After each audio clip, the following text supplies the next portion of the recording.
Welcome to Disney A, the Canadian-themed Disney travel podcast. We're your hosts. I'm Brandon. And I'm Krysta. Did I enunciate enough for you? You did. That was very impressive. Yeah. I'm impressed by the impressiveness of that. One of these times I'm just going to do it in monotone. No, you will not. You wouldn't be able to. You'd start laughing partway through. You would start laughing. That is very true. You can't do that if I'm I often have a drink while you're starting. You can't do that then. A spit take would be amazing. Yeah, not all over my laptop. Well, aim it somewhere else. No control. Aim it in my face. It'd be fine. Okay, there's no control in a spit take. How you doing, Brandon? I'm okay. Yeah? Yeah, a little tired still. Yeah, me too. Still recovering. Mm-hmm. Explain. We were away last week. Mm-hmm. Big trip out to Whistler, BC. Which is gorgeous. If you have no idea what that looks like, you should Google it because it's very pretty. It's basically a big ski town. Mm-hmm. So it wasn't ski season yet. Which is why we were able to go. Yeah, it's a very expensive ski town for sure. Huge ski hill. It's actually two ski hills combined, and they're connected at the summits by a big gondola, which I would like to go on someday. I think you can do it when it's not ski season, actually. Yeah. I think they run it. I don't know. Yeah, we looked. This is our second time going. They do. I keep saying it's a food and wine. It's a food and beverage festival. It's called Cornucopia. Yeah, we went last year and had so much fun. We decided to go again this year. But last year when we went, we looked at the gondola and they actually shut it down during this week to prepare for ski season. Yeah, so we'll have to go maybe slightly earlier. Cornucopia goes for a couple weeks or maybe the entire month, 3 weeks in November. I don't know. It goes for part of November. It's like 2.5 weeks, maybe. Yeah. I don't know. So maybe if we went earlier, because it seems like the gondola was only shut down. Well, we were there at the very start of Cornucopia. So, okay. Yeah, that was the kickoff weekend. Never mind. Yeah. I don't know. Whatever. It was fun. Super fun. But yeah, I'm a little tired, and we both caught bugs on the plane ride home. I'm pretty sure. Time. So yeah, that's just how travel goes these days. So Brandon, what are you drinking? I am drinking a brand new beer from our local brewery. Yeah. It's called Interstellar. Interstellar Chaos. Interstellar Chaos. Yeah. Ah, okay. That was like the filming of the Christopher Nolan film. Exactly. It was chaos. It was chaos. I don't know if that's true, but not his best work anyway. Interesting. It's interesting. Anyway, it's a hazy IPA and it's delicious and I love it. Nice. Yeah. I was there with some coworkers, and as we were leaving, I saw that they had this new one, and I know you love hazy IPAs, so I grabbed that for you. And I'm legally bound to try all their beers. It's true. It's true. I said this one he has not tried yet. Yeah. So. Otherwise, believe it or not, straight to jail. Yeah. How about you? What are you drinking? Nothing compares to straight to jail. I'm having a cup of tea like a civilized person. What's in the tea? This is called gingerbread spice tea. Mm-hmm. And there's also pumpkin liqueur in it. Nice. The pumpkin rum. Rum, yeah. I thought it went nicely with gingerbread. So yeah, that works. Yeah, that works. And then I also have a pumpkin beer. Yeah, you were just a little more sick than me, so you wanted some hot beverage to go with your. I was having my beer and it was partly done, and I thought, man, if I'm talking a lot, a cup of tea would be nice. So yeah. I'm hoping this beer lasts and my throat lasts through this whole episode, but we'll see Forgive how us if we it start goes. to sound a little raw or weird or something. Or if I sniffle too much. Yeah, same. I'm so sorry. But... Same. Brandon, what's your nerd thing this week? Well, it's a big week in the old World of Warcraft. The patch dropped. The new patch dropped like a week and a half ago. Shortly before our trip, actually. And then the new raid started on Tuesday. And so I'm gonna be raiding tomorrow for the first time in a while. That's exciting. Yeah. Nice. I'm doing some of the new dungeons and stuff like that. So it's big week in World of Warcraft. Nice. I don't know. I have a few things. This last week was the kids didn't have school, but we had lots of PD days, and so that was interesting. Lots of meetings, which is oh my goodness, that sounds so fun. Let's do more meetings. Actually, my principal's really good about meetings. He keeps it super, super focused, and I don't think he likes meetings either. Well, so no one should like right. So he's like, okay, we've talked about enough. Let's move on. Yes. Okay. So that makes it I still don't love meetings, but at least it's manageable. I could probably handle, like, sometimes you need to have a meeting. Yeah. You need to form a quorum. Yeah. As they say. Mm-hmm. Only losers say that, but anyway. But you need to be focused, and you need an agenda, and you need to bing bang boom, not kind of flop all over the place. But there were some interesting, speakers, and anyway, it's been a week of PD, and we came back from Whistler on a little tiny plane, by the way, and I was really tired, to traveling, and you're eating a lot of food and maybe drinking a little bit of wine. There was a fair bit of wine, yes. And then just traveling, like, I don't sleep very well typically, like, usually takes me a while to get into good sleeping while traveling. So then coming home, and we came home kind of late, and then sitting in, like, meetings and PD all day for a week. It was kind of, it's amazing how tiring just sitting is, actually. So, but it was, like, some good stuff. But so that's been, like, my week. And it was report cards before that. So it's just been, like, a lot of, like, work-focused stuff after the whirlwind of traveling. But I'm actually in the middle. I paused villager hunting on Animal Crossing. I made you pause it because I was like, let's do this now. Yeah, so I'm... Because I'm busy tomorrow. Yes, I'm on ticket 82 right now in a villager hunt. It's my last villager hunt for my one island. Means, but okay. If you play Animal Crossing, you know what it means. And a lot of people played Animal Crossing. They don't still, probably, but they did. Yeah. So anyway, I'm making an all purple island on one of my islands, and there's one villager left, and I'm on ticket 82, and I can't find a purple villager to save my life, and I was swearing earlier. Cool. Cool. That's my nerd thing. And it's Christmas.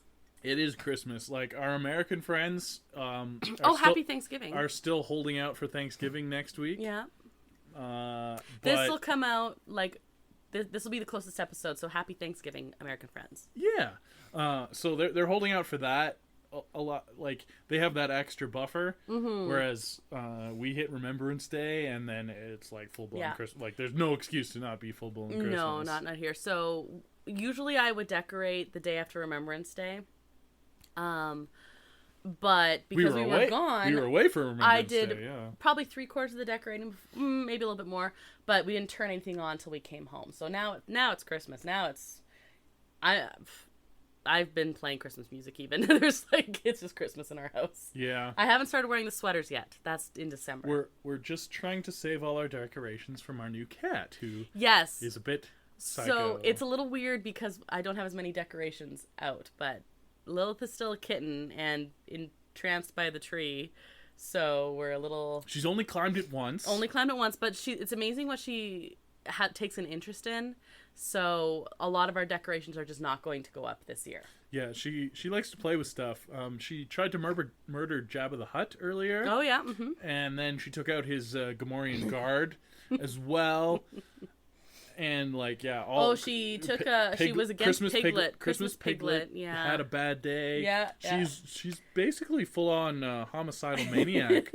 Really, she really embraced her name. Yeah.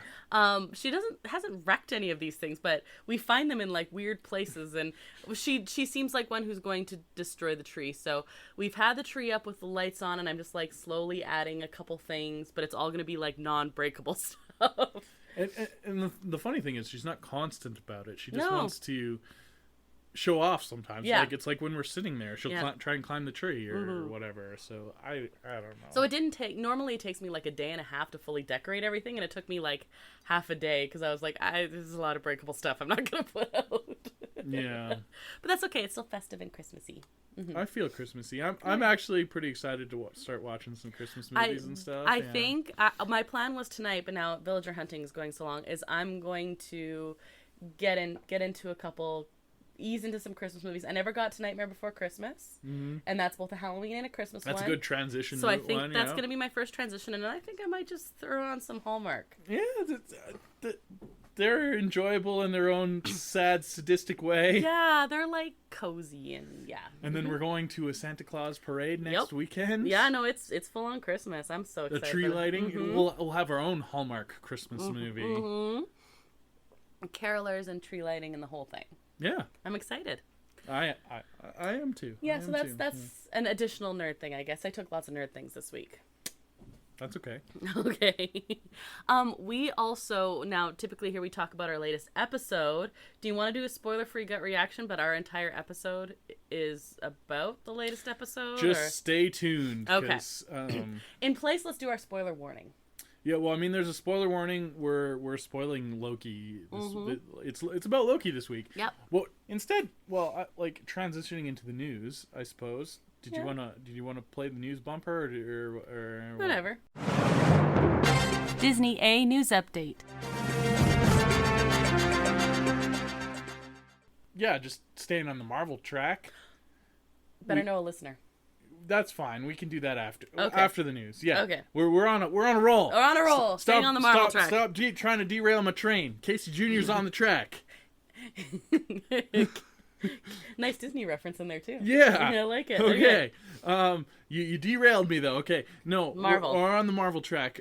They dropped the episode titles and a teaser trailer for What If. Can we go through the episode titles, please? Yeah. Okay. I'm okay with that. I sent them to you. You did. I'm pulling them up right now. Again, this is a slight spoiler warning. It's just the episode. It's the episode titles. It's nothing actual content focused. Although we did see the trailer, like you said. The trailer looks pretty cool. I'm excited. What If season 1 was shockingly good. I really liked it, and the band's kind of getting back together. It seems like. We say with question mark, and you got the Watcher and you got Strange Supreme anyway. So that's like that's What If at 99% power, basically. That part is true. Yeah, that part's true. Captain Carter's back as well. We see that in the trailer. So I don't know. I'm excited. I'm very excited. I'm super excited. Okay, so first of all, What If season 2? This is different. I want to talk about the release first of all. It comes out on December 22nd. Yep, and there's some significance to this because they're doing an episode a day. Yes. For the whole season. They're releasing an episode every day for 9 days straight, and that means, so when we go through the episode titles, the 22nd release date means that the important episode comes out on the proper day. I'm so excited. You sent this to me, and I was like, what? Yes, so there's What If season 2, 9 episodes. Episode 1 is What If Nebula joined the Nova Corps. Interesting. You know what? Every time I see Nebula in any shape or form, I like her more and more and more. And Karen Gillan is pretty cool. And yeah, I think most of the characters are voiced by their actual that's so cool counterparts. Yeah. I don't 100% know. I do know Jeff Goldblum. Yep. That voice is unmistakable. Yes, true. Unless that's like a pure sound-alike. Yeah. Like that was. Well, season 1 they used mostly. Yes, so, like including Chadwick Boseman. Yeah, that was. Which was his last appearance. Yeah, and then we heard him again, and it was like. Yeah. Keep going. Okay. So yeah, we're gonna see some more like Guardians of the Galaxy type area of stuff there. I like that. Including episode 2, What If Peter Quill attacked Earth's mightiest heroes? I am having a hard time wrapping my head around this one. Interesting. Right? I mean, a lot of people want to see Peter Quill beat up after what he did in Infinity War, so maybe that's the I don't know. Okay, keep going. Okay, so that's the 2 episodes. Yes. Episode 22nd, 23rd. Episode 3. What if Happy Hogan saved Christmas? I am so literally that's the one that stood out to me so much. I'm so excited for that. So that's coming out either on Christmas Eve or Christmas Day, depending on where you live in the world. Right. And that's just perfect. That is wonderful. And it's Happy Hogan. Oh my gosh. And in the trailer, if you've watched it, there's like extreme like Die Hard reference and stuff. I'm so excited very excited for this one. Yeah, I'm so excited for this one. Okay. Yeah, I'm so excited for that one. And then after that, what if Iron Man crashed into the Grand Master? So I think this is the cut episode from season 1, if you recall. They were planning to have an Iron Man Grand Master episode, Right. and I don't know if it's changed or not, but like there was even a Lego set about it and stuff like that, and then I think one of the characters in the final episode where they all came together like didn't make super sense because they cut an episode. Yeah, totally. Anyway, that looks kind of cool. It was that was also in the trailer. It kind of looked like a Mad Max style. That's totally the vibe I got. You Mario got Kart kind of thing. Yes. But like, yeah. Anyway, that'll be cool. What if Captain Carter fought the Hydra Stomper? That's the one I was waiting to hear. Which follows very closely to season 1 at the end of that episode. I'm surprised we don't get to see that till so far into the season. They're probably gonna do all the fun stuff and then build up to like maybe another coming together. Right. I'm gonna be disappointed now if it doesn't like tie up. Fair. Like something brings all the like anthologies are fun and all, but it is nice to have something like as a capper, a little cherry on top to make watching them all worth it. Well, the first one, I was surprised when they all ended up coming together. Yes, I wasn't expecting it, but it was nice. It was nice and it was well done. So that's precedent has been set. Precedent's been set, expectations are set, so they probably are going to do it again. I hope so. Oh, and now this one, episode 6, people are pretty excited about this one as well. And better than Happy Saving Christmas? Probably you wouldn't know, but it's called What If the Avengers Assembled in 1602.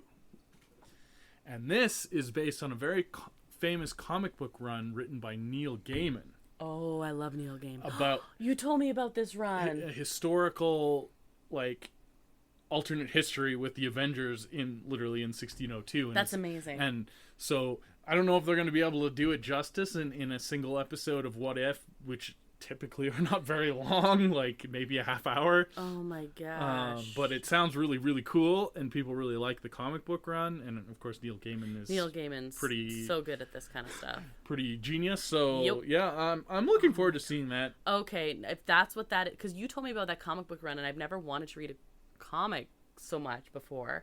I love that and want to. Okay, that is the one I am second most excited for. Yeah.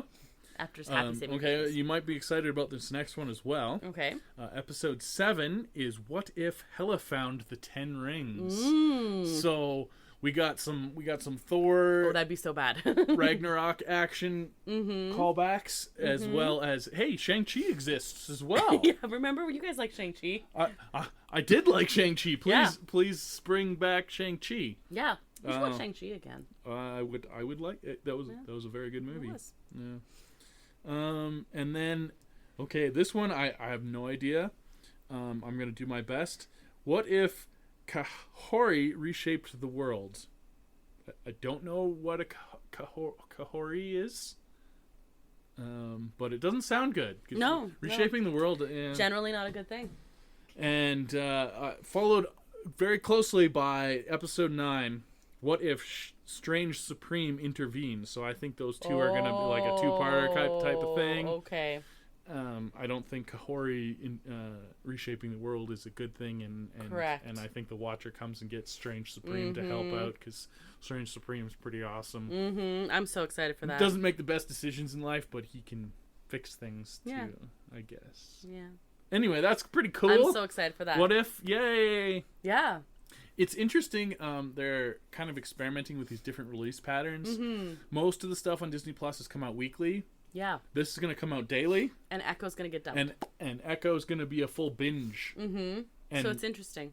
And, man, Echo, it looks really bloody. It does. Oh, my gosh.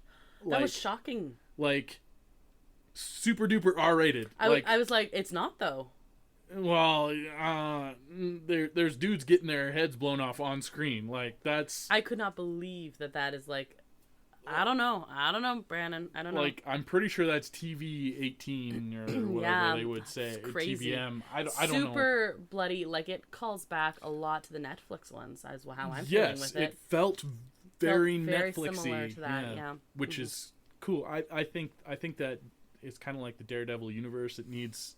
that grittier. It needs that. To it. Like, Kingpin works better as gritty. Mm-hmm. Daredevil can do both. Like, he in the comic book world, he's can be gritty, but he can also hang out with Spider-Man, who's like super not gritty. Right. So yeah, I don't know. Okay, cool. Other news. Speaking of the MCU, Loki ended, but we have a new movie. We do have a new movie. We haven't seen it. We have not seen it, but it is a incredible, major, massive flop. Yeah.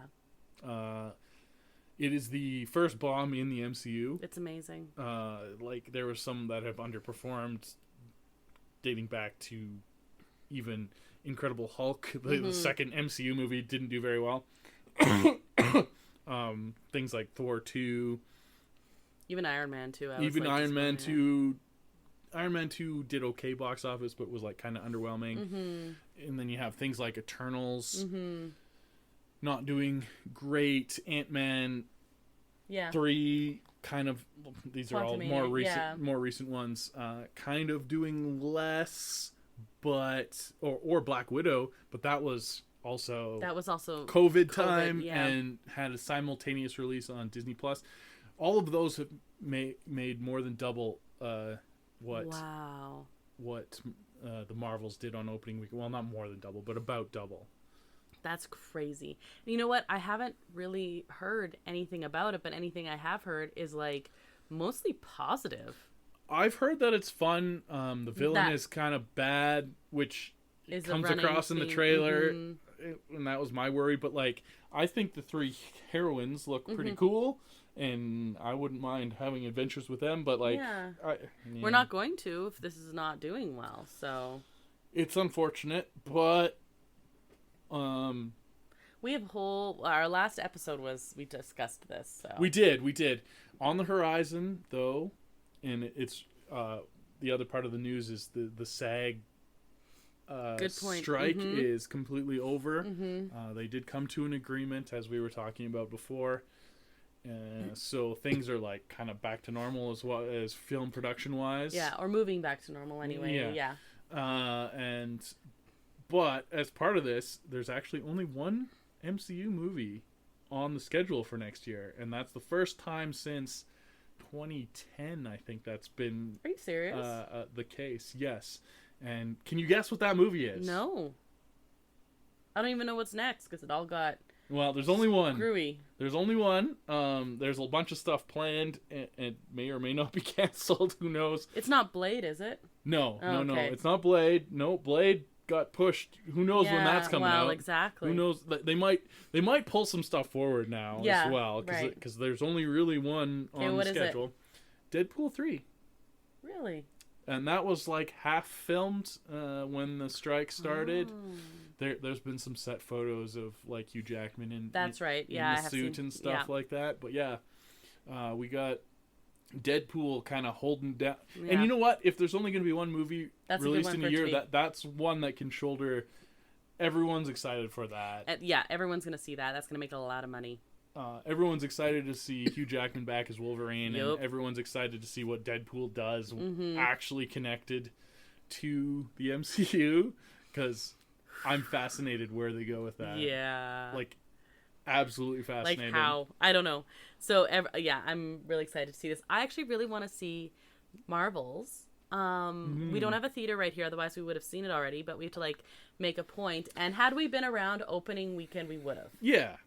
But we weren't. And now I don't know when we might have to wait for it to come out to Disney Plus. Like, I don't know. It's the holidays. We're part of the problem right now. It's holiday season and it's not great. Yeah. So but we will make an effort to see Deadpool. Oh, for sure. For sure. Yeah. Okay. Do you have other news? Do I have other news? I have very little other news, but I do have some. Oh, yes, I do actually.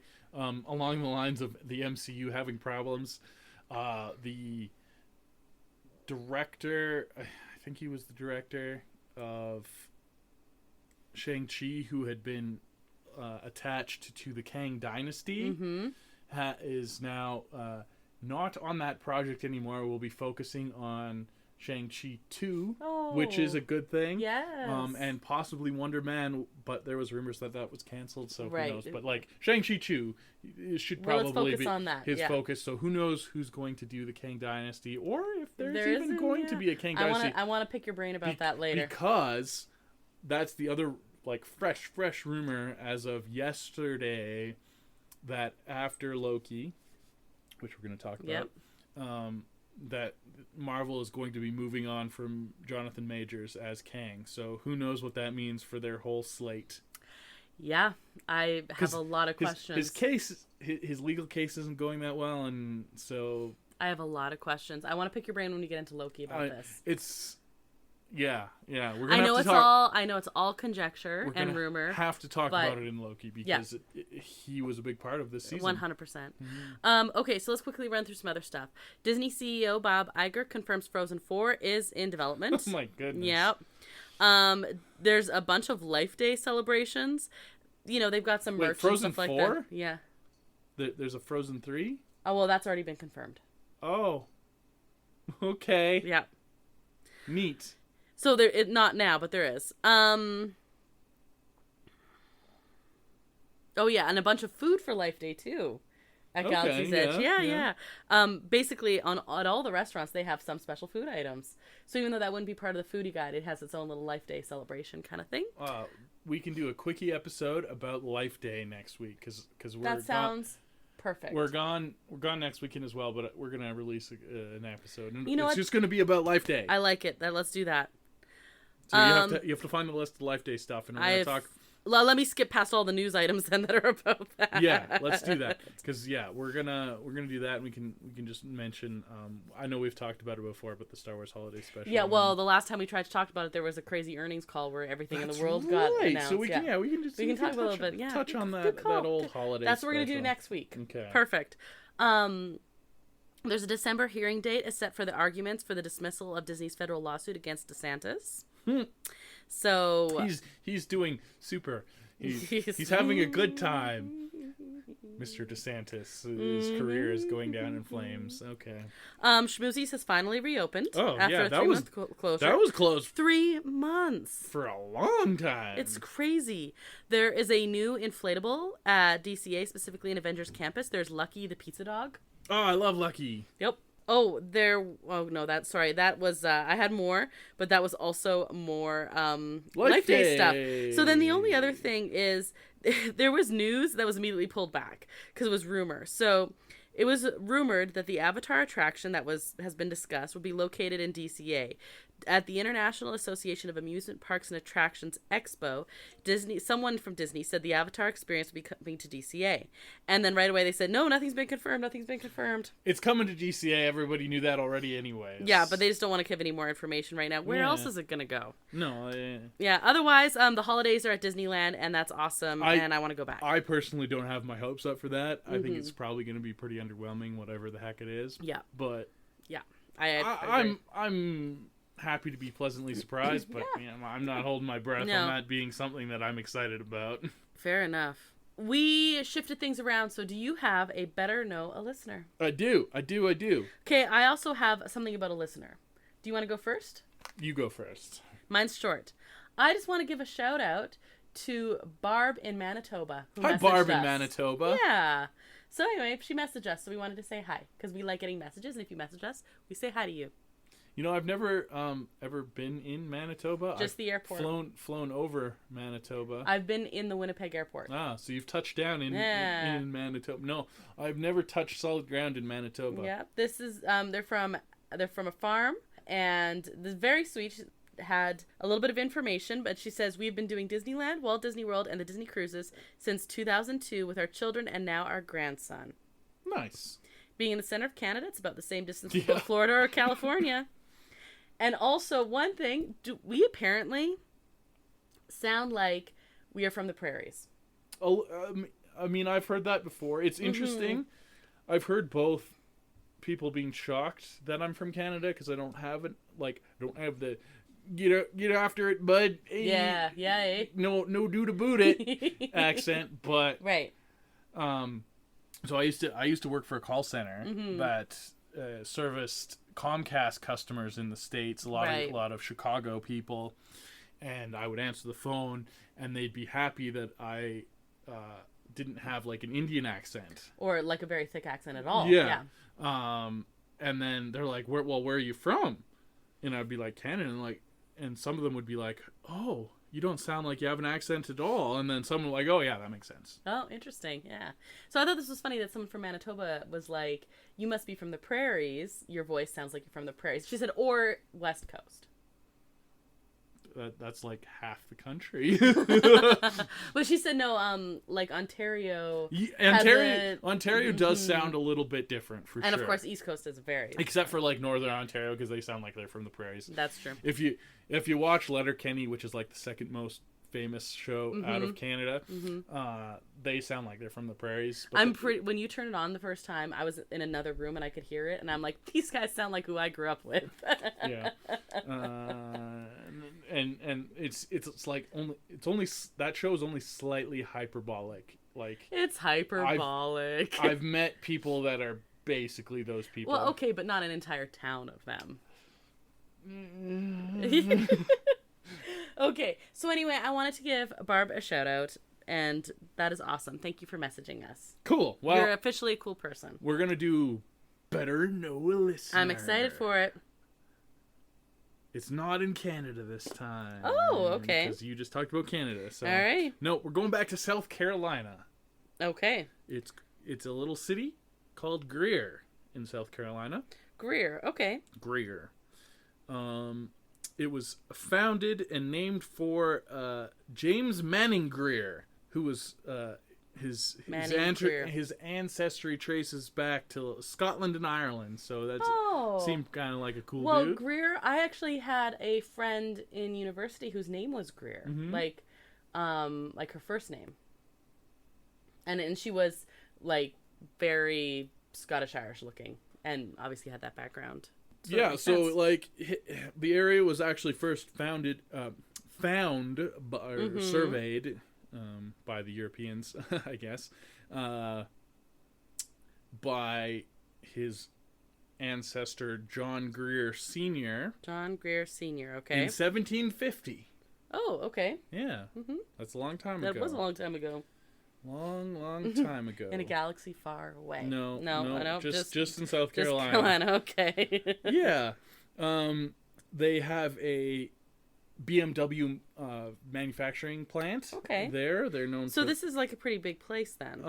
Actually, no. It's pretty small. Oh. It's only a population of 42,000 as of 2022. Okay, that isn't very big. Yeah. Pretty small. Like, smaller than our nearest city, which is not... Very big. Not a big... I wouldn't classify that as a big... Especially in the States, 42,000 would be considered a very small city. Right, yeah. Yeah. It's in the Greenville and Spartanburg counties. Spartanburg. Ooh. Yeah. Dude. You know what? It's funny you say that. So I was on Instagram, because of course I was, and there's a reel that I found that had a like hip-hop remix to the DuckTales theme song, but then I listened to it, so then of course it messed with the algorithm, so then I heard it like 8 more times, like all the reels using it. So then in my head for like all morning I could hear DuckTales. Ooh. Exactly. Yeah. Okay. It became like a major railroad hub in the early 1900s. Wait, so this means it's not by water? I think there's a small port is there as well. I mean, it's South Carolina. They have a lot of rivers, a lot of water, inlets and stuff like that. But this brings me back to my good old days, speaking of nerd things, playing Railroad Tycoon. Oh, okay. Where you'd set up a little railway depot. And I never really played Railroad Tycoon. I played Roller Coaster Tycoon. Right, yeah.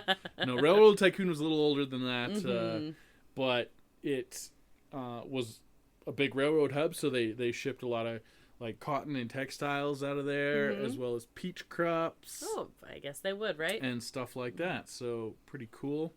Did they have millions of peaches? Peaches for me? Probably, yeah. It's on the tail end of Interstate 85. Okay. Yeah.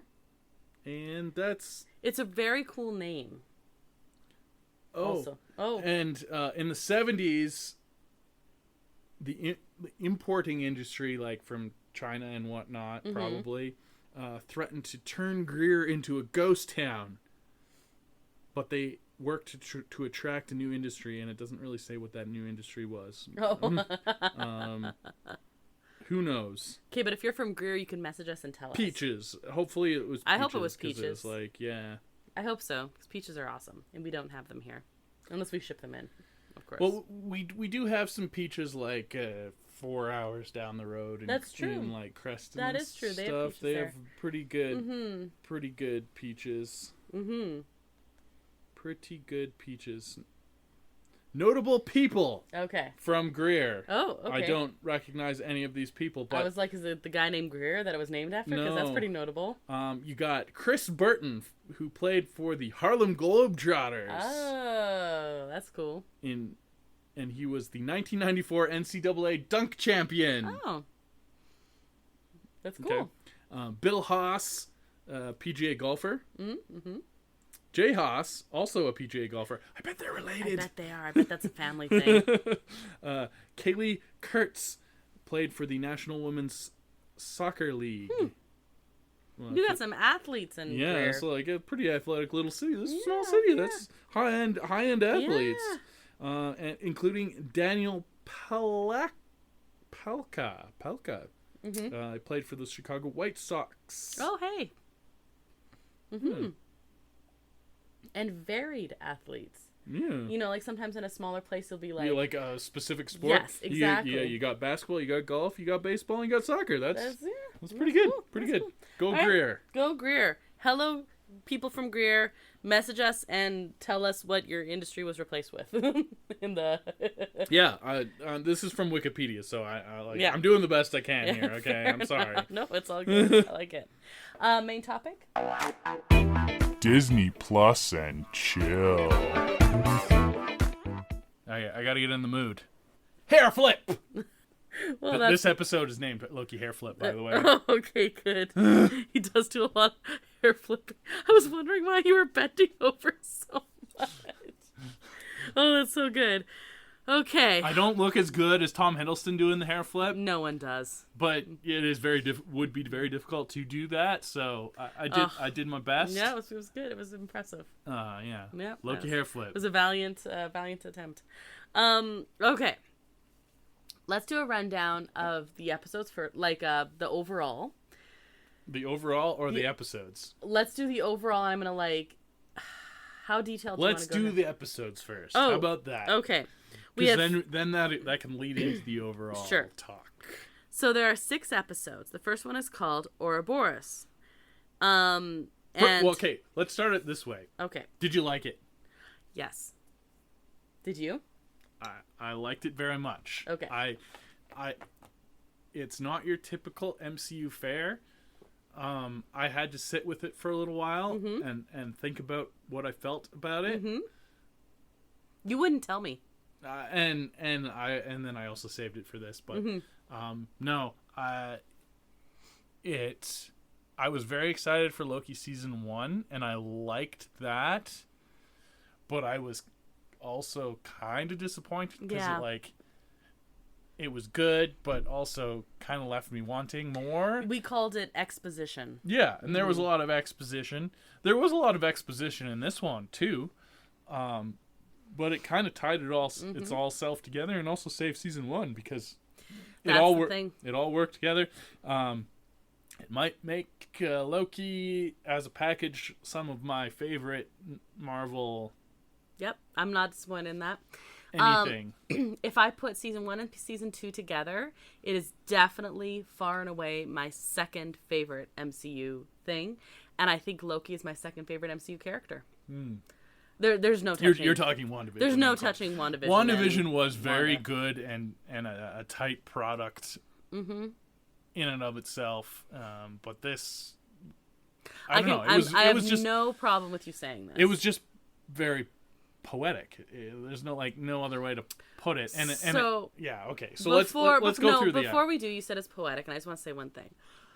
Tom Hiddleston has said that he models Loki as a character, at least when he started, after a very specific character in King Lear by Shakespeare. Okay. Yeah, Edmund the Bastard, who is he's like the second son, and he's also a bastard son. Oh, That like okay. literally that's his name. Yeah. And so even though he's, you know, been acknowledged by his father and everything, he feels like he's smarter and should have equal share of the birthright. And then he actually betrays other people to try and get that. Gotcha. But then at the very end, he has like, as he's dying, he has like a change of, basically his conscience catches up to him and he starts confessing things. He also is a bit of a ladies' man. Okay. He sleeps with two sisters at the same time, kind of thing. It's a Cool. whole very, Cool. it's very Shakespearean, right?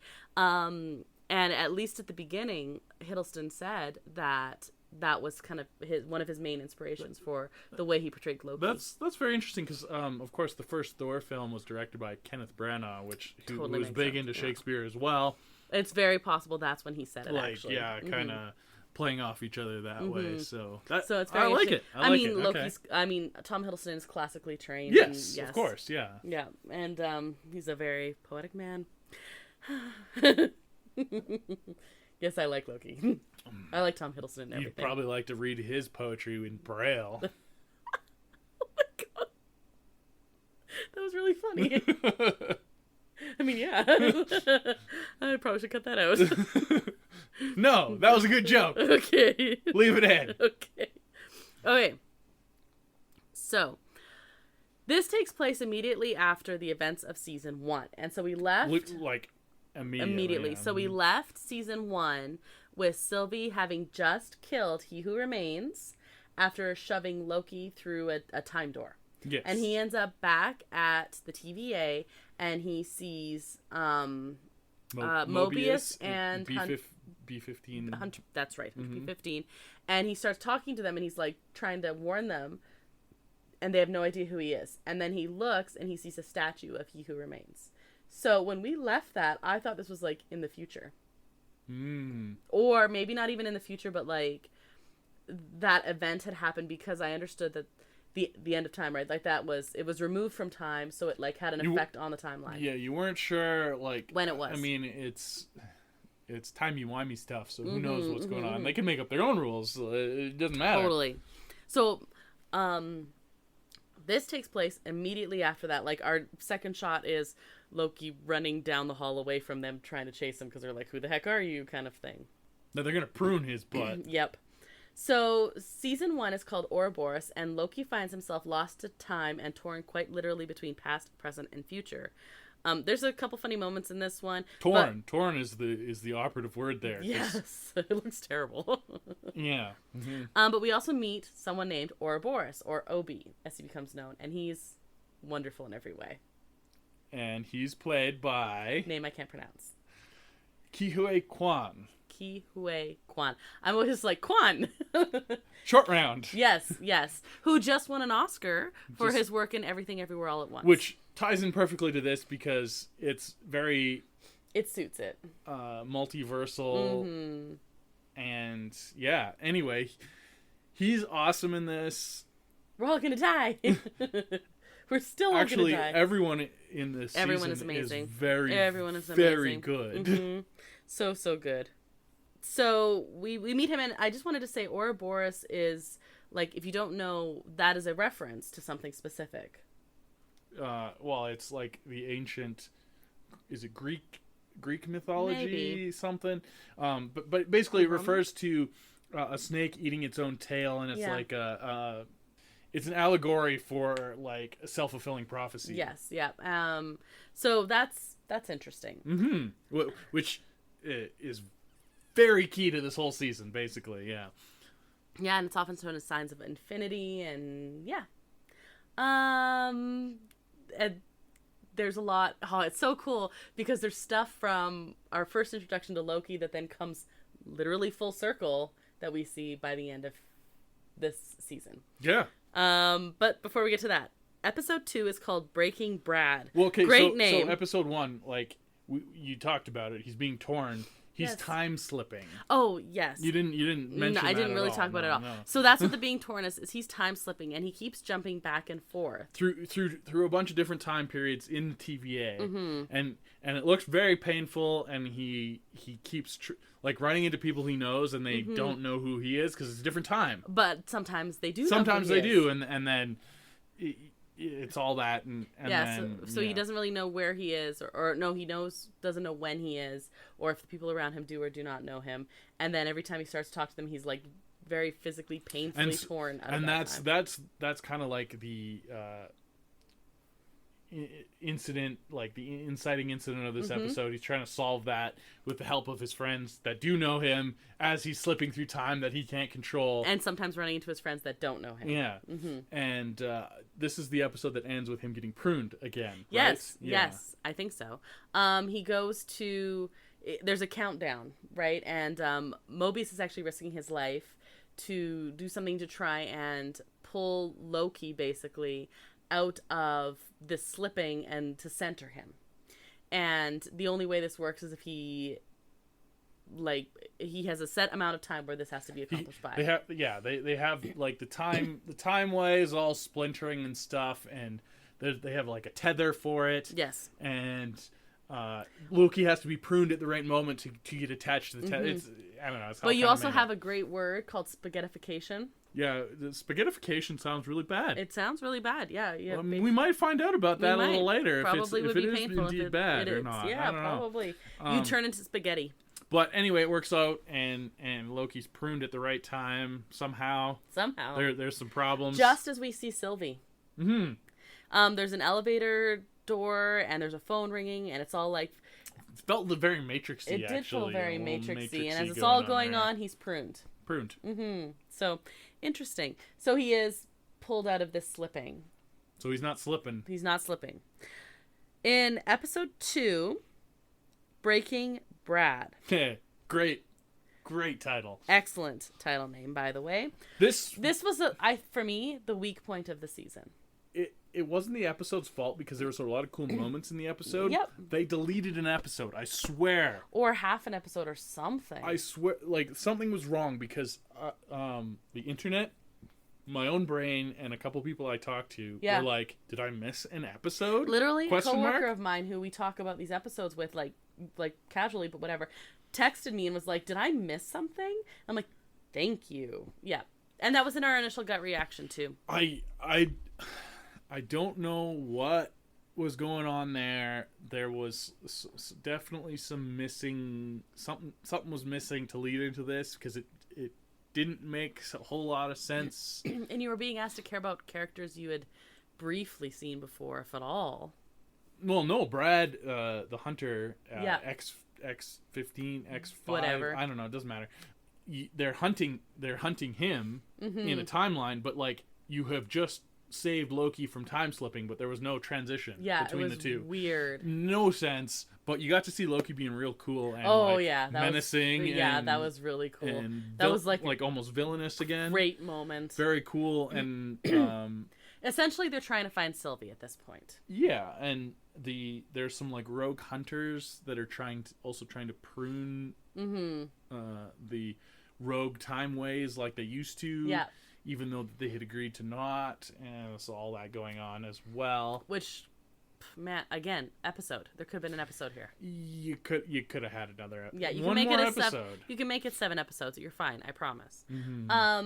Yeah, so that was weird, but Loki being menacing and villainous was worth the weirdness. Using his super cool magic again. Oh, yeah.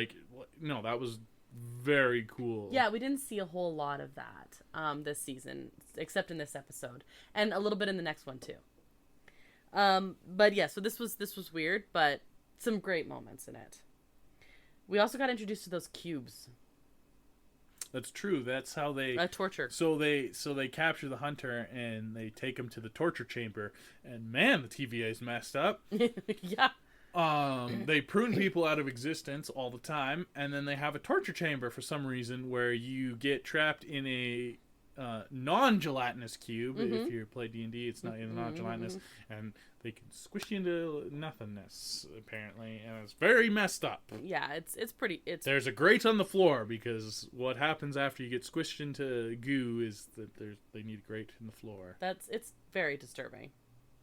Yeah, very disturbing. I guess you're kind of seeing an insight into how horrible a person Kang is. That's why we don't like him. I guess so. The next episode is probably the most unique episode. It was done in a lot of shots and stuff like that, and that is 1893. And that is, the synopsis is, Loki and Mobius go on the hunt to find everyone's favorite cartoon clock as they try to save the TVA. Favorite's a strong word. I kind of like her, and also am So very do I. like terrified. Yeah. Ditto in all ways. Mm-hmm. Like, and if you didn't think she was the villain previous to this season, oh man, there's like no doubt left. So if you want to think about it in terms of like cinematic history, like He Who Remains is your Emperor Palpatine, who's like controlling, has an overall plan, and Miss Minutes is like Darth Maul, who just angry and wants to stab things, but does it in a happy cartoon voice, y'all. Yeah, and that makes it even creepier, even more terrifying. Yeah, like so scary. And she's terrifying, and she's also a little bit horny, just a little bit. We find that out in this episode too. Yeah. Is it this I don't know. It is. She's just a little. She just wants to feel the human touch. Apparently, I don't know. Maybe it's the next episode. It's one of these episodes anyway. So they go back in time, and Miss Minutes is with Renslayer. Yes, I was Ramona Renslayer, who was the. She was a judge back in season 1, and they had a disagreement with her, and she pruned Loki. Yeah. And Mobius, I think, too. Yeah. And anyway, so they're together, and they give a book of... This book is very important. It was written by O.B., and it is the, like, manual for the TVA. You know, you can buy a journal or, like, a notebook that has that cover now. I kind of want one. Online, yeah. That should be my next year's journal. Yeah, it's like a little orange TVA handbook cover, just like with blank pages inside. Yeah, you can give me one. That can be my journal next year. It's probably very expensive. Probably. I just saw an ad for it. Of course you get one.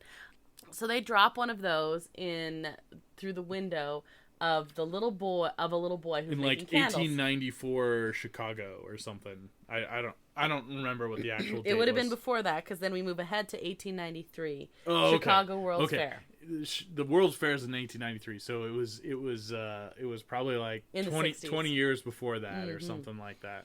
And we're at Chicago World's Fair, and this is where Loki and Mobius actually show up as well, because they're trying to track down they first go back to the same time period where the book was dropped originally, and they can't figure anything out. Yeah, they're like, nothing special's going on right now. There's a barn over there. Yeah, so confused. Mm-hmm. So they move ahead into the World's Fair.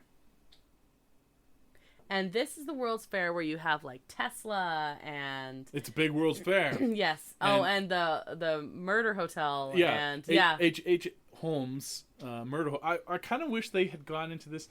The thing about Loki is they touched on some interesting historical mysteries. We have one coming out later in another episode this season. I wish they did it more. In season 1, they had the DB Cooper thing where Loki was actually DB Cooper, and I loved that. That was amazing. I wish they did. I was hoping they would do more of that. Me too. I think that's the one thing I can fault it with. Just a touch of it. You could have done Holmes very easily here. It would have worked out really well. Yeah. So I totally agree. There's some great mysteries. The DB Cooper thing was great. Miss Minutes could have possessed someone and become H. Holmes. It would have worked. Totally. I don't know. It would have been in her realm, honestly. The other one they do later though is really good. I like that. Yes. So no, just do it more. So and then there they meet Victor Timely. Now we actually saw a clip of this at the end of, I think it was Ant-Man. It was Ant-Man, Quantumania. This was like the after credits thing. So we see that again and a little bit more. Victor Timely, what did you think of him? Okay, so here's where we're gonna separate the art from the artist. Yes. Jonathan Majors can act his ass off because he's played Kang or variants of Kang three different times. You've had Kang the Conqueror in Ant-Man Quantumania. You've had He Who Remains in Loki season 1 and spoiler alert, later Victor in season 2. Yeah. And Victor Timely. Now. And they're all completely, like, crazily different. But yet overlap in some ways. Yeah, like, It makes me really sad because he is doing so many amazing things with this characters. These characters. When I first heard that they were going to focus on Kang, I was like, that sounds dumb. I've never really heard of him, and I don't know. It doesn't seem like a very menacing villain. You really wanted to go Doctor Doom. Yes, and a lot of people still do. That's how they want to fix this whole thing. Anyway, that's beside the point. I can see how this would work because he's amazing. He's doing all these characters in like a different way, and they're all very different. And you root for Victor Timely. I love Victor Timely. He seems like a nice guy, even though he's kind of a con man. He's kind of a con man, and he's kind of like he pulls a jerk move on Renslayer and stuff. I mean, that was definitely under Miss Minutes tutelage, of course. But he has some. He's not like he's not a 100% good guy. He's like chaotic neutral. Yes, is what I would say. Yeah, that's fair. Or I don't know. He might even be chaotic good, quite frankly. I would say neutral because he's like for himself. He is. That's fair. But he's like, oh man, I loved Victor Timely. Yes, and he's played very interestingly because he's confident in himself, but he has this stutter which makes him seem unconfident as well. Yeah, and he's a con man, which actually works with a stutter because people underestimate him. Unassuming, but he knows that, and so he uses that to his advantage. But he still doesn't like his stutter. It is so interesting. He ends up having a little bit of a crush on Renslayer, but then when she's like, "Oh, we're gonna be great," she is very good looking. Fair enough. Yeah. But he has this thing where he doesn't do partners, and so when she says, "Oh, and this will be a great partnership," then all of a sudden he pulls away, he's such an interesting character, but you root for him. Kang doesn't do partners. No Kang variant does partners. Exactly. So there's an interesting thoroughfare there. Yes. Yeah. So that's a good through line. And then you have Sylvie coming in and saying, "I'm going to kill all Kangs." Yeah. Basically. Yep. And then you also have some great Loki versus Sylvie moments, kind of. Yeah, because in this one too, Loki wants to.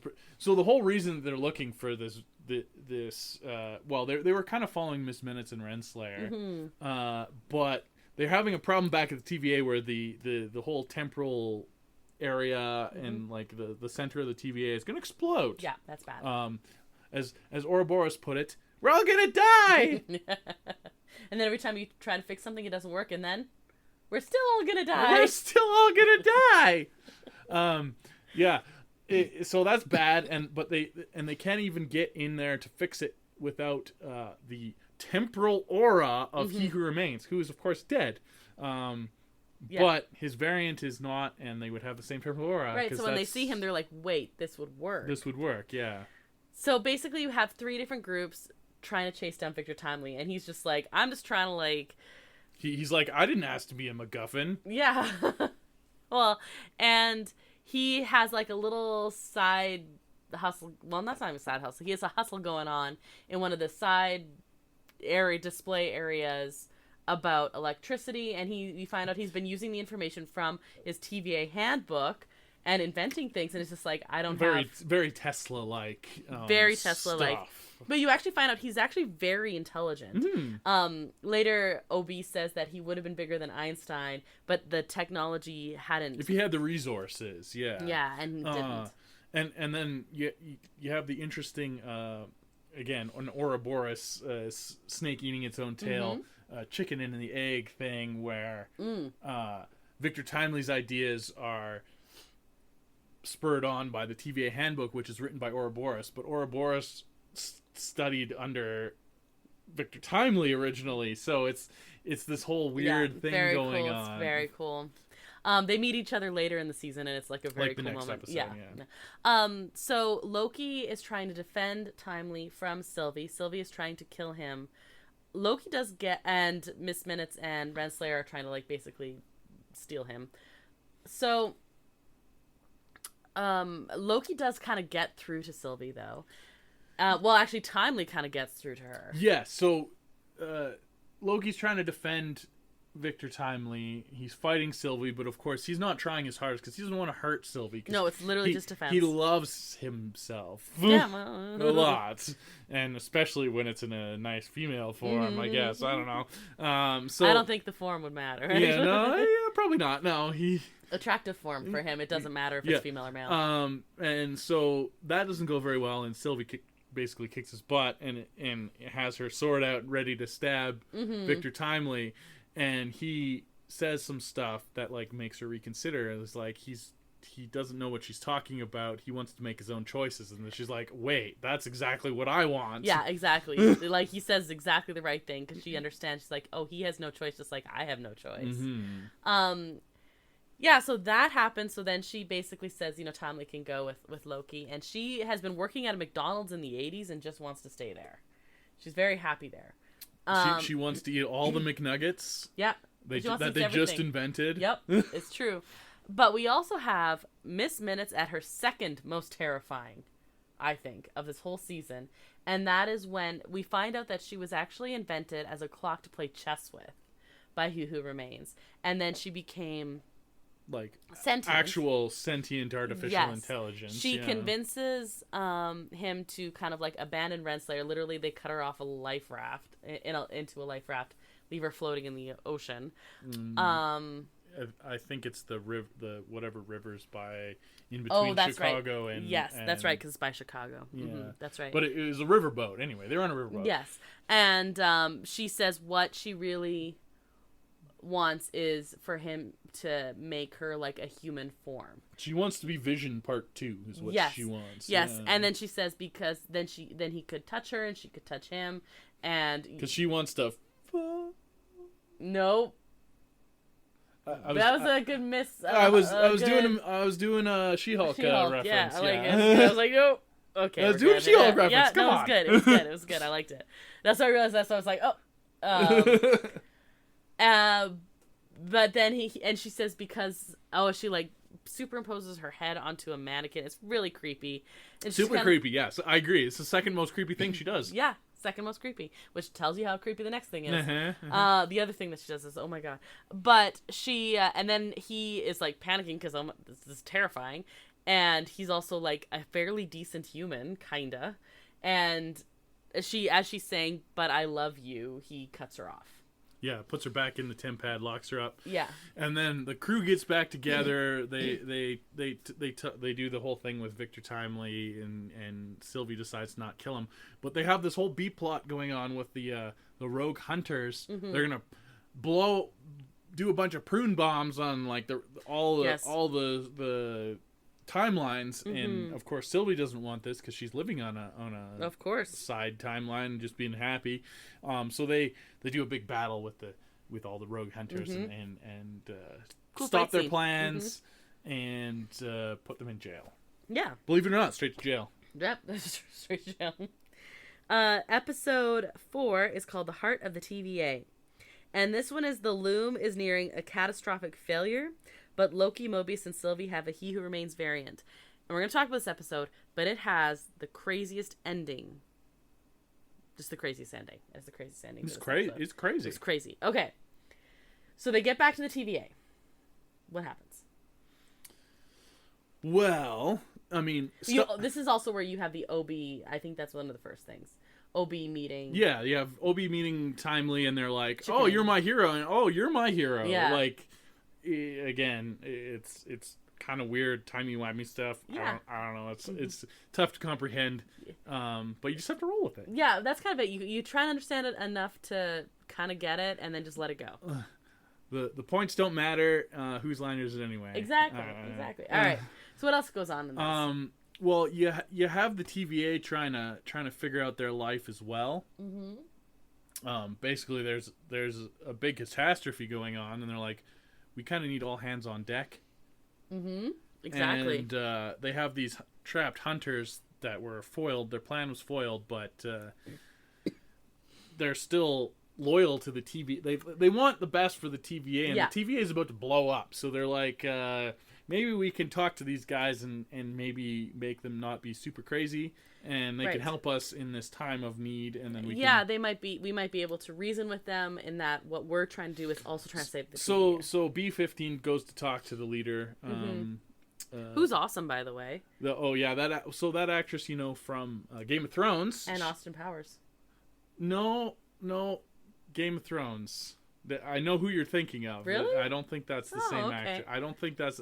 She kind of they look similar. I know who you're talking about. Okay. No, Anyway. she's from Game of Thrones. But yeah, she is. She's the sister to Catelyn Stark, who lives in the Eyrie, and she has the little boy that with is the moon door. The moon door and the breastfeeding that's way too old. Yeah. Anyway, the moon door. Very cool actress, and she gets to use her full Scottish accent in this, she's and great. it's very cool. And so they go to try and reason with them, and they're like, "Well, I don't know, we'll see." They think about it. They think about it, and they leave. And then shortly after that, you have Renslayer and Miss Minutes, who are still on the loose now together, because they're both now mad at Victor Timely. We missed the ending of the episode where they reunite. Ah, yeah. So, yes. So Renslayer was cut loose, and Miss Minutes was cut loose. So then they kind of reconnect, and at the end of time, where they in front of He Who Remains corpse, because Sylvie prunes Renslayer. Right. So they go to the because of course we didn't mention that Sylvie has the like all-empowered tempad from He Who Remains. Yeah. So sorry, she doesn't prune her. She literally she gets pruned at the end of the season. Yeah. She says, I understand. I see you want to be around still at the end of the world. Well, here you go, basically, and sends her there. And so they're both there. Miss Minutes is there, and she's like, "Wait, I want to show you something." Yeah, she's like, "And you're gonna be mad," she says. And then do we see that episode? What's going on? I don't remember. It doesn't matter. But you basically see where Renslayer and He Who Remains were like partners. Yeah. But of course, He Who Remains doesn't do partners, so that's when he wipes everyone's memories. Once they've won the multiversal war with a bunch of help from Renslayer, apparently. Yeah, apparently she was like in charge of the armies. Yeah, and she's stuff like the general and all that. Mm-hmm. And they were supposed to rule together. They had 2 thrones and everything, and he's like, no, I don't do that. Yeah. Oh man.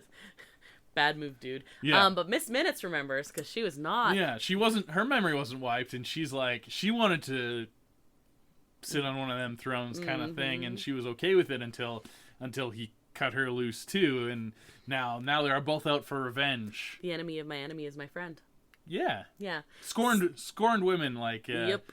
Hell hath no fury, exactly. kind of thing, right? So they've now reconnected, and they have moved to the TVA to talk to these hunters. Okay, we caught back up. They pour it into the torture room. Mm-hmm. Not a great place to be. Nope.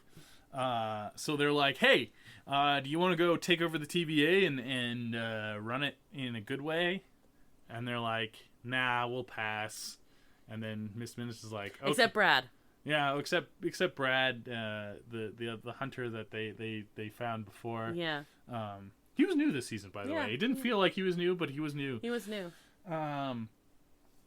And they're all like, nah, we wanted to do our own thing, and you guys are crazy. We're not in for the crazy. Yeah.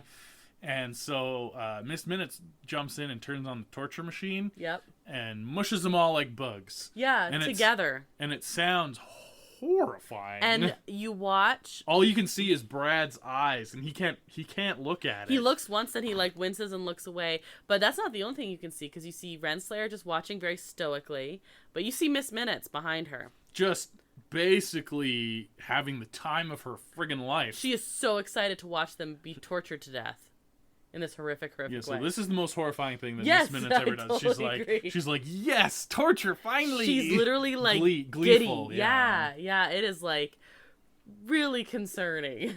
Very concerning. So there's that. Miss Minutes is chaotic evil. Yes, there's that. That happens. So Brad has like some problems, but he's kind of like watched his workers and friends and boss and everyone just get horribly murdered. So he goes with them. B-15 comes back in a little while and is just... Well, all there is a puddle on the ground. Yeah. That's leaking through the grate. That's steaming still. Yeah, well, you can hear the steam. Yeah, it's unpleasant. They never show it, thank goodness, because oh. Yeah, it sounds terrible. And the reactions again, man, what a cast, right? Yeah, so many good actors. So good. And she's just, it's grotesque and she's horrified. So meanwhile, we have OB Victor Timely, Mobius, Loki, and Sylvie joins them.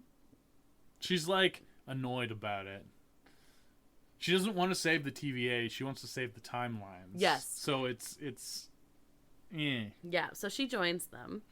So she's there. Like, she's not necessarily, like, joining in, but she's kind of monitoring, if nothing else. I honestly think she's, like, just ready to kill Timely if there's a problem. Yeah, she's like, is he going to become He Who Remains? Because, like, I will stab a bee right in the face. Right, so they're kind of there, and they are working to try and figure out what the heck is going on. To save the loom. The loom, yes. Yeah.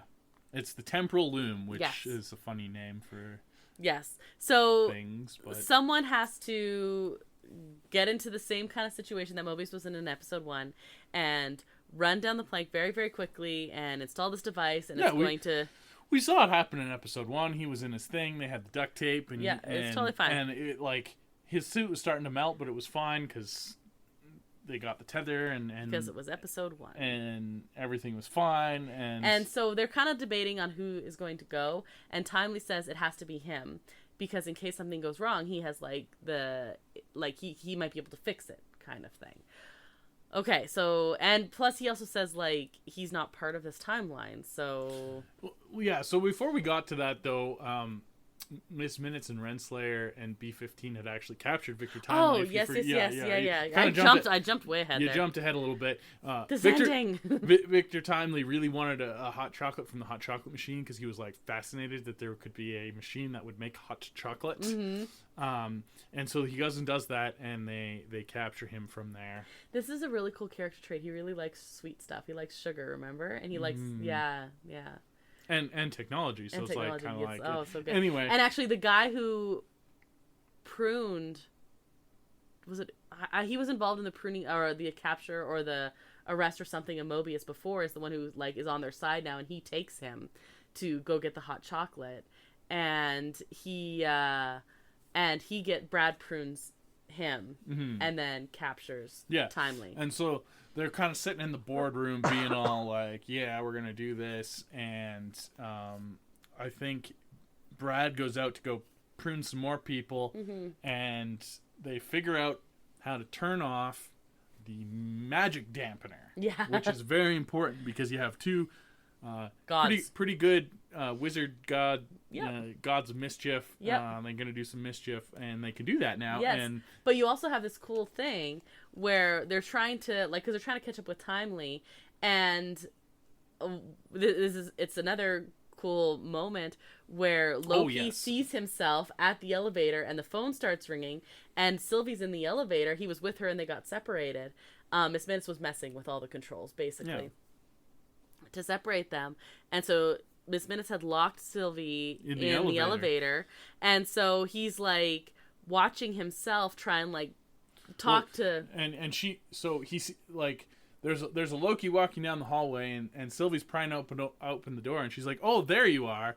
And it's, of course, episode 1. Yeah, and he's like, no one is pruning this Loki that needs to be pruned now. He has to prune himself. And that saves him from... That saves... Again, an Ouroboros thing. Yeah. Saves himself in episode 1. Yeah. And then they answer the phone, and then it's a very Jurassic Park moment where they're like, we need to turn off the power and do a full reset on the phone. There's a couple of Jurassic Park references in this thing because Miss Minutes pops up on the TemPad with the Yeah, exactly. Very Ned. So, yes, Nedry. You're thinking, Nedry. So that's pretty cool. There's that whole time loop thing as well. There's a few time loops in this. It's very time loopy. Kind of tough to track if you think too hard about it. But you just gotta let it go. You just let it flow. We gotta speed her up though. We're only in episode. We're not even done episode 4. So they're going to go rescue Victor Timely from the bad guys, and Sylvie actually mind controls Brad. Yeah, that's funny. And he gets to impersonate. The actor gets to pretend he's Sylvie because it's like a mind control thing, and it's very funny. and that's when Renslayer gets pruned. That's right. Because it's Sylvie. Mm-hmm. Yeah. And So they save him, and they go back, and they have this whole big plan about how they're gonna put in the loom expander and blah blah blah blah blah, and someone has to wear the suit, and Victor, it's time to be brave. Now Timely thinks he's like, yeah, I'm gonna be the hero now. And it's such a great moment. I'm gonna do it, and we're like, yeah, this is gonna be really cool. And he puts on the suit, and he starts running out, and then immediate. Ah! Spaghettification. Wilhelm scream. Yes. Basically. Yeah. It's spaghettification. It is full on spaghettification, which they had talked about. And yeah, it looks very, very, very painful. It is unpleasant to see. Also interesting. Because he has time to scream, literally, and you see his like the skin peeling off him. Yeah. It's very, like other MCU things, it's very similar to the Ant-Man quantum thing where his giant person... That's the closest, I think. The giant one came apart like that. Yeah. And then in Multiverse of Madness, when Wanda absolutely destroyed Mr. Fantastic, which was very sad. It's R.I.P. John Krasinski. Yeah, probably not coming back as Mr. Fantastic. Probably not. Actually, that was the news that I didn't talk about. Sidebar, Mr. Fantastic. Okay. Latest casting rumor for the Fantastic Four film. Oh, there's a new one. For Mr. Fantastic. Yeah. Pedro Pascal. Oh. I don't know what I think. I love me some Pedro Pascal. I don't know if I see him as a Mr. Fantastic. Pedro Pascal can do anything. I mean, he could probably do it justice. He could get some salt and pepper in his hair, and I don't know. We'll see. Anyway, so there's been some spaghettification before. This was like shocking. Though. Yeah, it was shocking. I think I literally gasped. So then the radiation's just too strong, and everyone has a moment to look at it. We have an Oppenheimer moment where the thing's blowing up and everyone's looking at it, and then we zoom in on Loki's eyes, and he's got like a little bit of tears going on, and he's like beautiful green eyes. Yeah. As everything implodes and it goes completely black and silent and everything ends. And you're like, when things go black, it's like the end of Sopranos and everyone's dead. Yeah, basically. So that was the end of episode 4. You never watched Sopranos. No, but I know this reference. I understood this reference. Episode 5 is super cool. We're gonna run through this a little bit quicker, even though this is like really good stuff. Science/fiction, not science fiction is one thing. Science like either or. Yeah, and so Loki survives the explosion because he's back to time slipping. Yes, basically this has jarred him back into time slipping again. This explosion. So he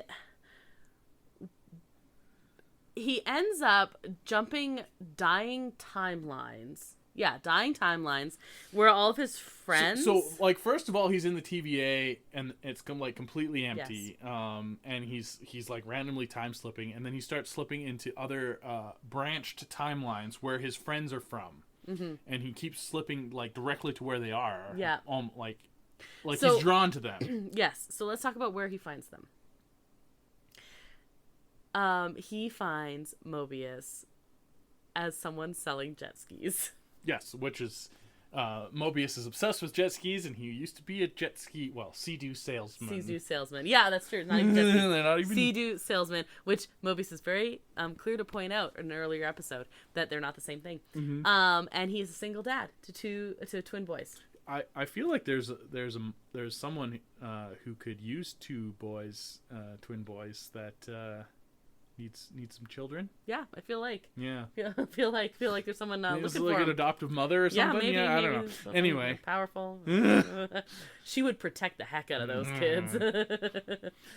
So yeah, and he also meets up with Ouroboros, who's a failing fiction author, which is a big thing. What's his name in real life? Like in his real timeline, I forget. You don't know? Oh yeah, it was A.D. Doug or something. A.D. Doug.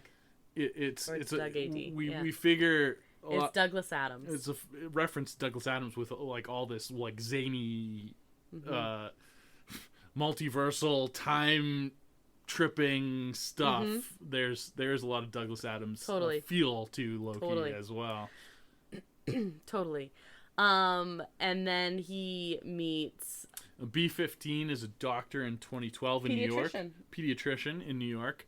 A lot of people were expecting to have some Battle of New York stuff going on because it's the right year for it. It's 2012 is the Battle of New York, but honestly, that was it was like 3 hours. And we're all in different times as well. That it's a branch timeline, so who knows if there's even a Battle of New York, Battle of New York in that branch timeline. But there is one interesting history blip, and that is he ends up on Alcatraz. And we meet the unassuming janitor, who's actually a hardened criminal that was locked up in Alcatraz. He wasn't a janitor. He was like just a general desk employee. Like a clerk. Yeah. He was also a janitor. He was like mopping the floors and stuff. Yeah, I think he was just doing that, yeah. Anyway, like a minor side administrative employee that no one liked or cared about. No one noticed him. Yeah. But actually... Yeah, he is a hardened criminal locked up in Alcatraz, and he's one of the famous 3 escapees who set foot on their like handmade raft and were never seen again. Everyone thinks they drowned, and they probably did, because like but it's cooler. The San Francisco Bay is not a place where you want to be on a handmade raft. No. It's not a safe body of water. But it's far cooler if one was taken by the TVA. Yeah. I like this alternate history stuff. Especially for him, it's so bizarre. Yeah, very funny. So he kind of meets them all, and he gives Ouroboros in his fiction writer form the TVA handbook, and tells him about all this alternate history stuff. And he's nobody knows who he is here, except Sylvie. Sylvie still I haven't remembers, gone to Sylvie yet.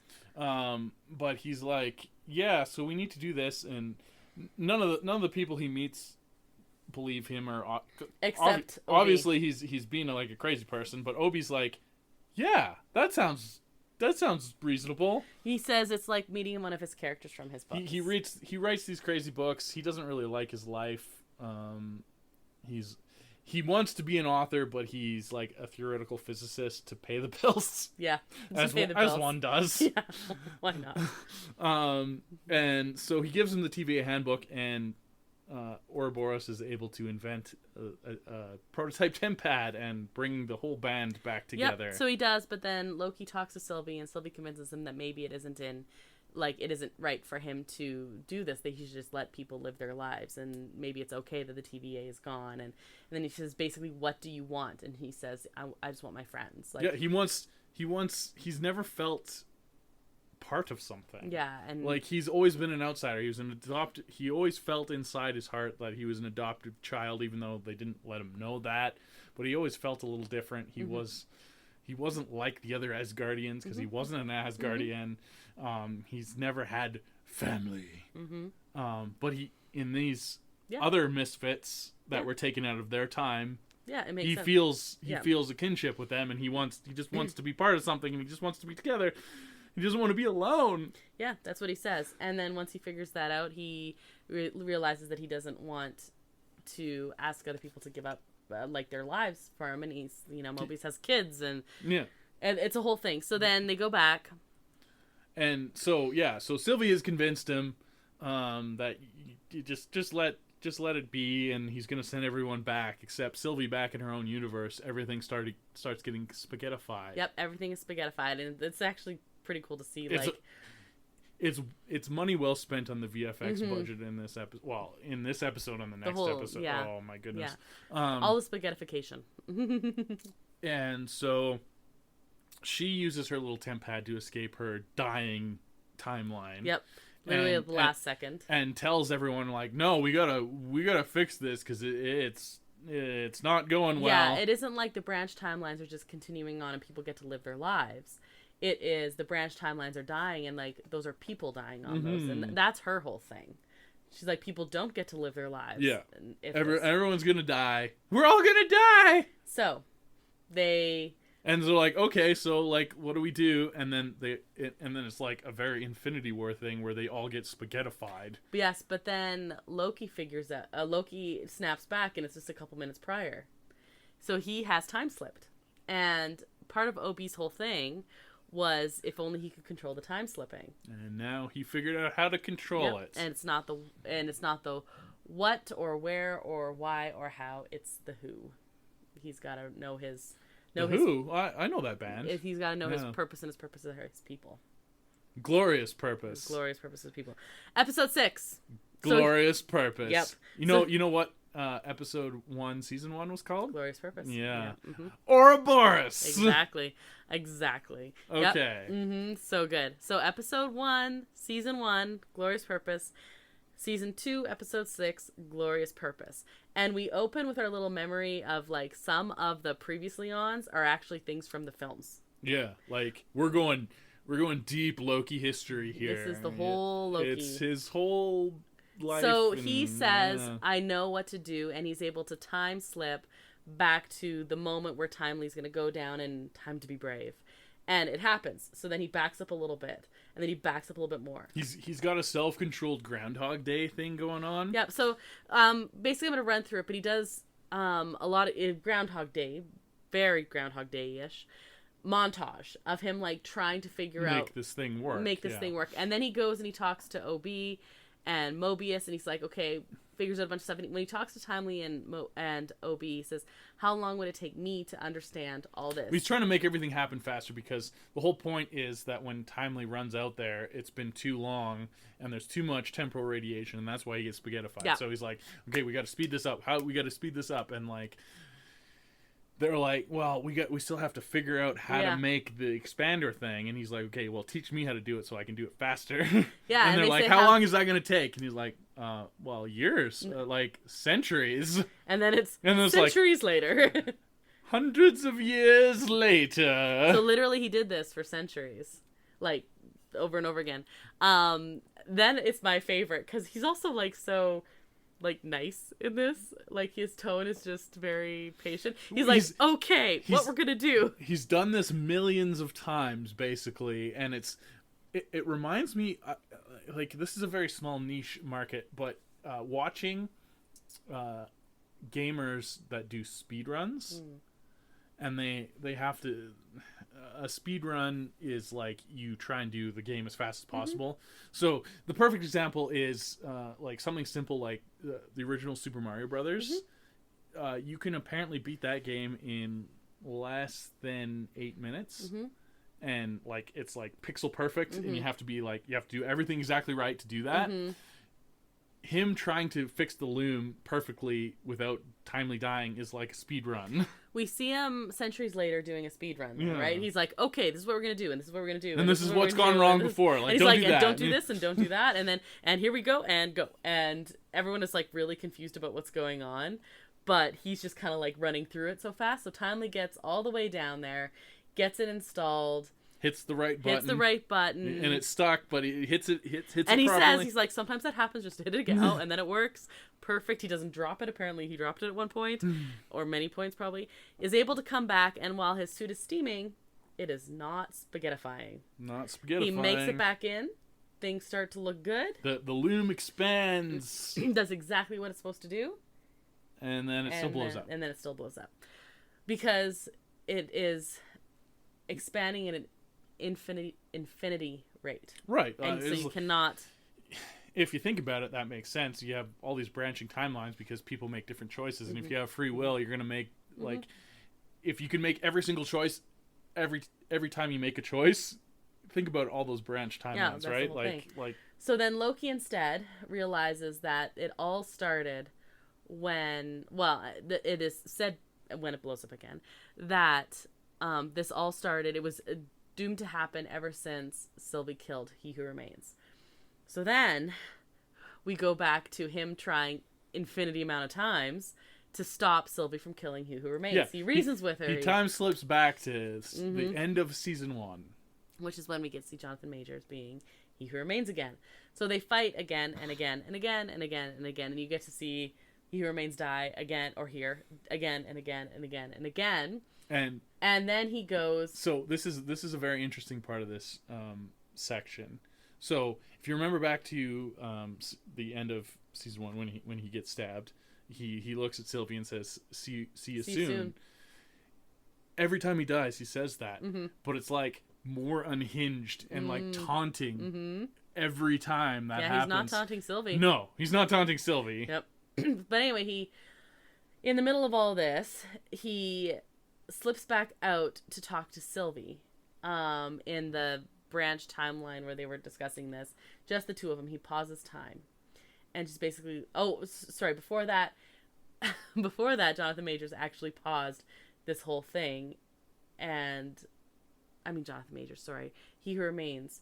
Like, they have a conversation first before he goes to talk to Sylvie. Well, I mean, he's fighting Sylvie, and then He Who Remains pauses Sylvie. Yeah, that's what I meant. And they have a conversation, and he's like, "Oh, I would have thought you probably know how to do that by now. Is this the first time we're having this conversation?" And Loki looks all confused, like, "What are you talking about?" And so then they kind of have a little battle of wits, and then He Who Remains is basically like, "Yeah, well, I mean, this is what's gonna happen.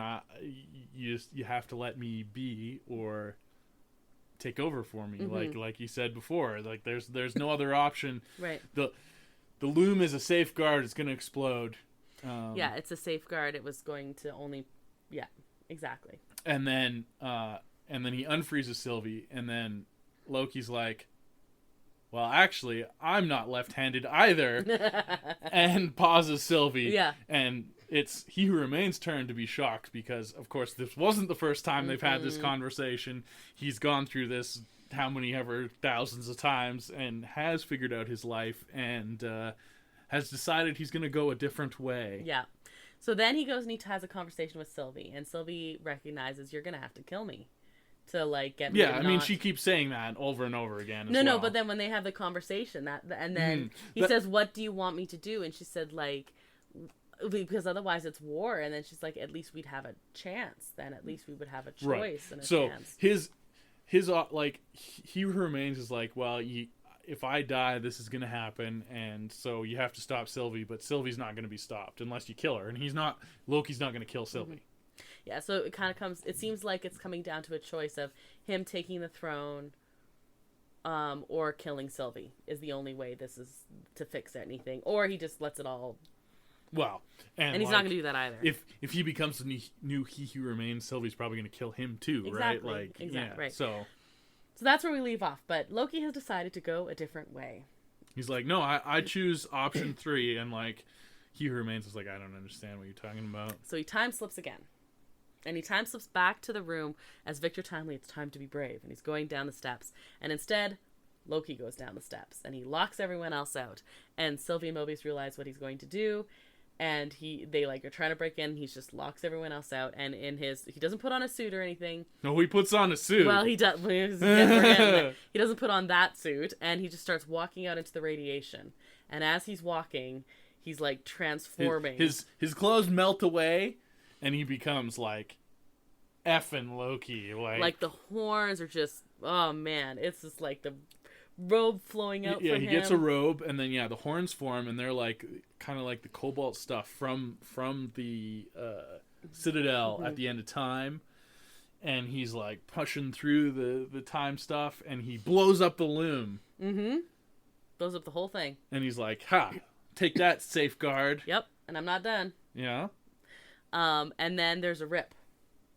Is that immediately after? Yes. No, well, so the time was like a ribbon of time around the room. When he blows up the loom, it just becomes like random strands. It's everywhere. It's like a tangled, like if you've ever seen like cobwebs. It's like cobwebs. And he's in the middle of it, and he starts grabbing them. And he just starts grabbing them, and but they're all kind of dying. All these webs are dying. They look sad and pathetic, and then there's a voice over, like Sylvie's like, "Oh, the timelines are dying." So he starts grabbing them, and as he grabs them, they kind of become green and more lifelike. And he shoots some Loki energy into them. Yeah, and so he starts gathering them with him as he continues walking, and he walks off the, I don't know, walkway. I don't know what to call it, kind of thing. The walkway is broken, and he takes another step, and then there starts to be stairs going up and then there's a big rip, and he looks back at everyone, and he's like, "Those are my friends," and he gives them a cool little nod, and he just keeps gathering, keeps gathering and going in, and he goes into this time rip or universal rip. I don't know. It's a rip, whatever. And he's just gathering all these loops of time, and I'm like, what in the F is going on? Like, what was going through your mind in this scene? What the heck is going on? And then Mobius basically says that, and Sylvie's like, he's giving us a chance, echoing what she had said before. Yeah. And so he's just gathering, like, all of creation. He's basically going to become the MCU version of Atlas. He's, like, holding up the multiverse. I guess so. And, like, has all this stuff, and he's like climbing these stairs, and he goes and he turns around, and they like form all around him, and it's a very Christ-like pose. It is. And forms a bit of another cloak kind of thing, and he takes his throne that he's always wanted. He's always wanted the throne, but he also realized that he didn't want power. No, he didn't. He wanted his friends. He wanted friends, and now he's alone at the end of time. Completely by himself. But he's no longer the god of mischief. No. He's the god of stories. He's the god of stories. Which was the other title for Loki. Mm-hmm. It is devastating for him, but also... And then in the greatest VFX on Disney Plus, probably, it kind of pans out, and all these threads of universes expand into the world tree from Norse mythology. It's like perfect. Which is so cool. It is so cool. We have like an epilogue, I guess. B-15 and Mobius are talking in the TVA, and they're gonna go into the war room to have a conversation, like a debrief. They're gonna be the new leaders of the TVA because like they've survived this whole thing. Yeah, but we find out that Mobius has asked for a file. And earlier, Sylvie kind of like called him out on not ever wanting to see his file from where he was pruned. And we find out he did ask for it after. So instead of going in, he tells that B-15, he's going to go back to his life. He's going to go back and at least look at it. Yeah. Salesman. So then you see him watching himself play with his boys on his like suburban street, picking up like toys and stuff like that. Sylvie comes and talks to him and says, it feels weird that Loki's not here. And then she says, what are you going to do? And he said, I don't know. I think I'm just going to let time pass because he's basically been immortal until this point. And he's just watching his house with this other life with him and his kids playing. It's also sad, but also happy. But I think he's going to jump into that life. Probably, but also you hear him saying that and it echoes back, and then you see Loki sitting on the throne and kind of like hearing it. There's like a very bittersweet expression on his face. So while he is alone, he's like tapped into everyone, so he's like not alone. Yeah, he's mostly alone, but not entirely alone. And he'll be back for Secret Wars, so it's all good. It is amazingly poetic. Very poetic. I want this Loki to meet up with Thor again. Because Thor knew the other Loki. And this is a different Loki that started like from a different place, but then even matured, the Loki from Infinity War that died had matured quite a bit. And yeah, he had an arc. Had a pretty cool arc as well. Had kind of redeemed himself as well, but this one is like prime Loki. This is like super Loki. Yeah. Oh man. And I don't know. I'd like to see them. Like, Loki was self-serving, but he just wanted recognition and like acceptance from his adoptive family. Like, he just wanted Odin to love him as much as he loved Thor. That was like his whole purpose in life. Yeah.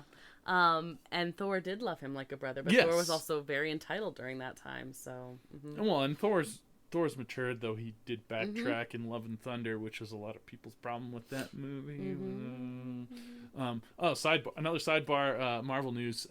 Taika Waititi has said that he doesn't want to be involved with Thor 5, and like, I I don't think Marvel wants him to be involved in Fair Thor enough. 5 either. I don't know what. Oh, he's probably promoting his new movie. He's basically got Cool Runnings soccer Cool. version. If you've No. seen ads for that, loosely based on a true story of some random team trying to qualify for the World Cup. Oh, cool. And No, I haven't very seen. very cool running vibes. I get it from That makes it. sense. Yeah. Okay. Sidebar over. Sorry. Yes. I keep doing those. I know, but I haven't heard this. Overall, what did you think? Well, like I said at the top of this, I'm just trying to come back from the sidebar. The overall feeling, it's just fantastic. Like, Yeah. we started off last episode of like the Marvel clickbait is the MCU dying. Stuff like this means it's not. Yeah, it was very well done. Very, very well done. I loved it. I'm gonna make you. We're a very long episode, but you have to invent a Loki drink. Okay, well, You have to. it's gotta have Do you want creme de menthe or Mountain Dew? It's gotta have green in it. I'm like, You're trying it too, so it's up to you. okay, well, it's gonna be Mountain Dew and gin. Okay. I'm trying to think of something for the horns, but it's not working. No. Sprig Sprig of rosemary. It's green. The horns are gold. Okay. Gold. Like, yeah, so, no, we're just gin and Mountain Dew. It seems extreme and wild, like a Loki. I don't know. Yeah. And unexpected. It's very and mischievous. just kind of simple. Yeah. Because he realized that he doesn't need all the other stuff. He just, okay. But also it's crazy, so. It's extreme on a scale from 1 to 10, from 1 being not so extreme and 10 being extremely extreme. Exactly. Yeah, okay. Very good. I loved this. I liked it. I really like Tom Hiddleston as Loki. It's just so good. Hair flip. Hair flip. And purposeful walking. we didn't discuss all the there's so many hair flips. So in many this. hair flips. Mm-hmm. Basically every time he time slips, he does a Has to do a hair flip. big hair flip. Mm-hmm. Yeah. Hair flip. He is good at hair flipping. Yeah, he is. Yeah, he is. It's like really pronounced. It's almost as crazy as the posing that Black Widow does. Yeah. The poser. Yeah. It's a signature thing. It's a signature thing. Yeah. Yeah. Signature hair flip. Okay, that's our show this week. Thank you, Emil, who's responsible for the custom theme song you heard at the top of the show. You can find a link to his work at our website, disneya.wixsite.com/podcast. It's also where you can find a link to our social media accounts.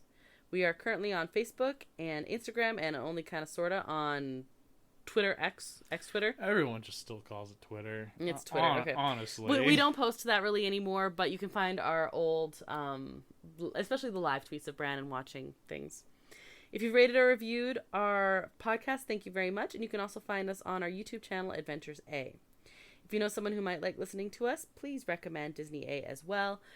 And next episode, like we already talked about, Life Day. Life Day. I ran through that very quickly. Are you proud of me? And Star Wars Holiday Special-ish. It's part of Life Day. Yeah. Yeah. Yeah, we gotta talk about what Life Day is. And That's where Life Day came from, Are you gonna sing the That's Carrie also Fisher- where Boba Fett came That's from, true. but yeah. are you gonna sing the Carrie Fisher song?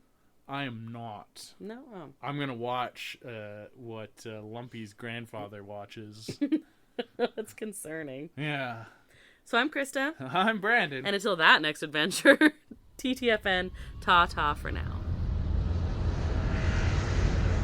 Thanks for listening to Disney A.